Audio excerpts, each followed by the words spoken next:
Yo mga idol, kumusta? Mandarigma Sports TV nga pala.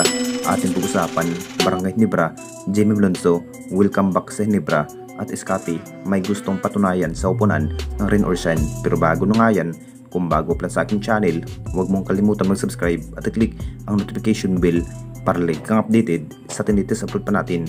So ilang oras na nga before magtutuos ang upunan ng Barangay Ginebra at Rain or Shine Elasto Painters, masasabing marami pa rin ang mag-aabang sa magiging match-up ng Barangay Ginebra at Rain or Shine kung sino pa nga ba ang magtatagumpay sa magiging laban.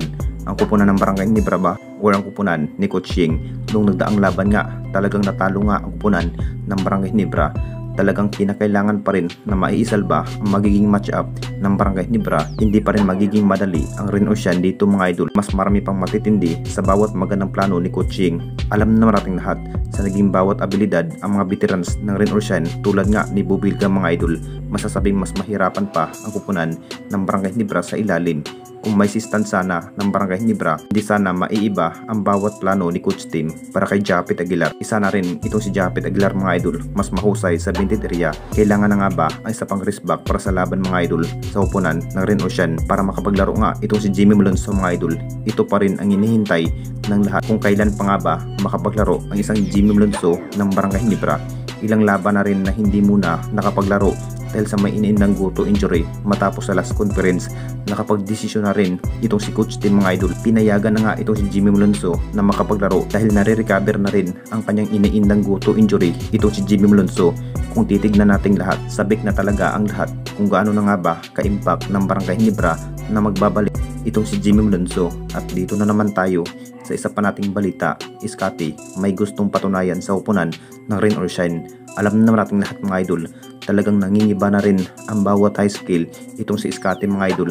Talagang ganado na nga na magiging laban.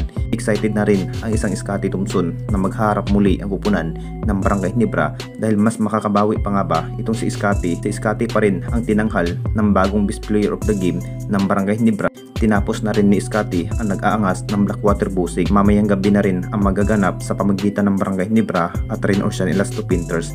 Talagang napaka-intense na nga ang magiging match-up ng dalawang kupunan. May gustong patunayan na nga itong si Scotty mga idol para sa kupunan ng Rain or Shine Elasto Painters. Gagawin pa rin ang lahat ni Scotty para matalo nga ang kupunan ni Coach Ying. Hindi na rin biro sa bawat high skill at sa outed maker itong si Scotty mga idol. Makapagtala na nga ito ng 20 points sa buong bawat laban. Binawi na rin ni Scotty ang pagkakataon para matalo nga ang kupunan ng Rain or Shine Elasto Painters dahil noong nagdaang laban nga talagang natalo nga ang Barangay Ginebra dahil bagsak pa rin ang laro sa mga bagong player at hindi na rin maintindihan sa mga bagong player kung ano pa nga ba ang tamang dapat gawin para sa team. Anong masasabi ninyo mga idol tungkol sa ating video?